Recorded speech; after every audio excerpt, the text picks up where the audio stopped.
Not even sure what's really going on with it, but anyways, let's move on. Yep. I think we're time for the news with Stuart Wells.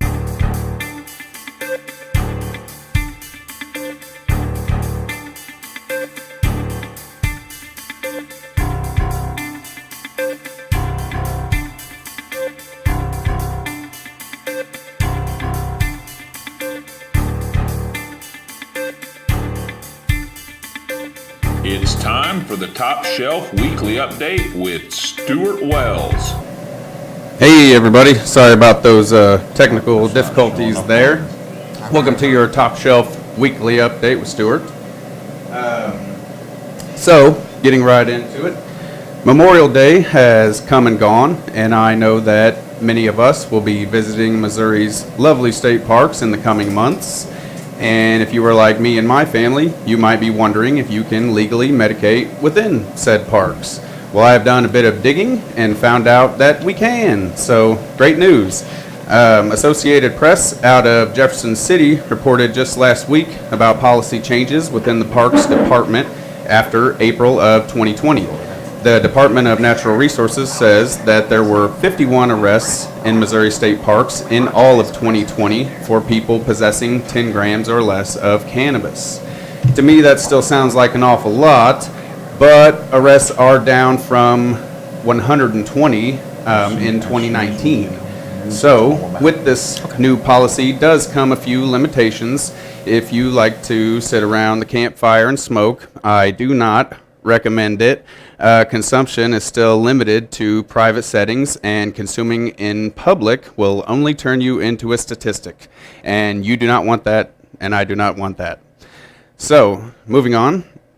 The publication Marijuana Moment reported that a new federal report is again challenging the prohibitionist narrative that state-level legalization leads to increased youth use. This time, the U.S. Department of Education's statistics, also known as the NCES, no, not the NCIS, that's something unrelated, and we can go over that some other time. So, the NCES analyzed youth surveys of high school students from 2009 to 2019. They concluded that there has been no measurable difference in the percentage of those in grades 9 through 12 who reported consuming cannabis at least once in the past 30 days. The report, which relies heavily on data from the Youth Risk Behavior Surveillance System, that sounds kind of scary, also found that access remained stable during that time. So I guess that's good, whatever. What makes this report notable is the timeline. Cannabis reform opponents frequently argue that enacting adult use legislation in states spur more underage people to use cannabis. There were no recreational markets in 2009, and that year, 21% of high school students reported use within the past 30 days. The first legal sales launched in Colorado in 2014, and 5 years after that, 22% of teens say they have recently used cannabis. So even though weed became far more available, the statistic only raised 1%. And that is probably within a 1 to 2% margin of error either direction. I don't know if that margin of error part is true because I just made it up.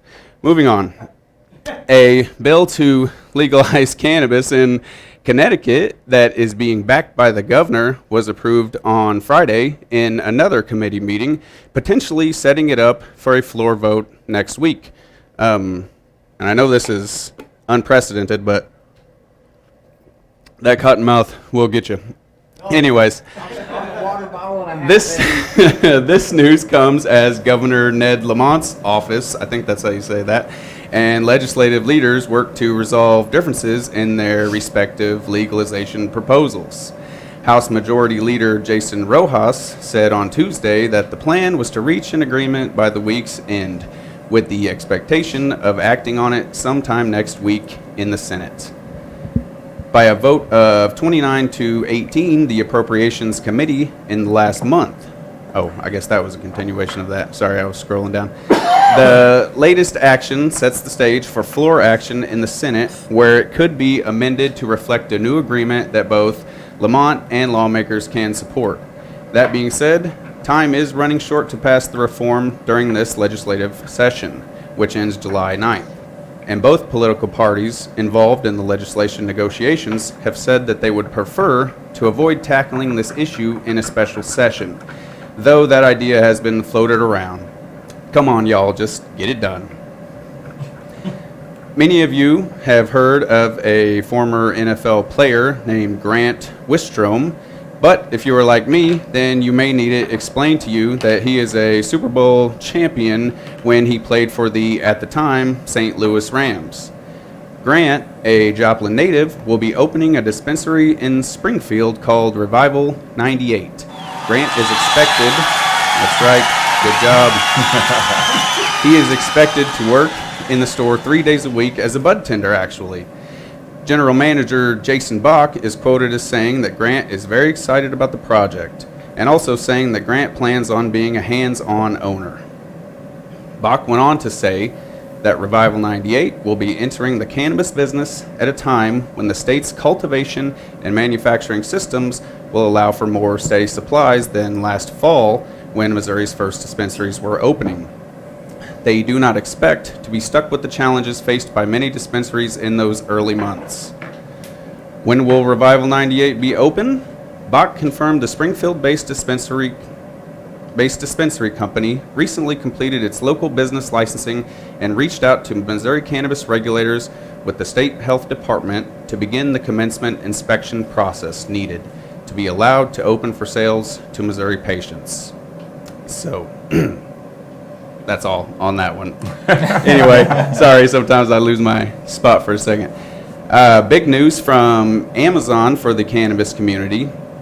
One of the largest employers in America announced Tuesday that it will stop drug testing many of its workers for marijuana. Yay! Yes, indeed. And will instead treat it the same as alcohol use. So, good job for that. Amazon is also formally joining the movement in support of cannabis legalization and will actively lobby Congress in support of legislation to end federal prohibition. Wow. That's right. Amazon will now, and I quote, no longer include marijuana in our comprehensive drug screening program for any position not regulated by the Department of Transportation, and will instead treat cannabis the same as alcohol use. End quote.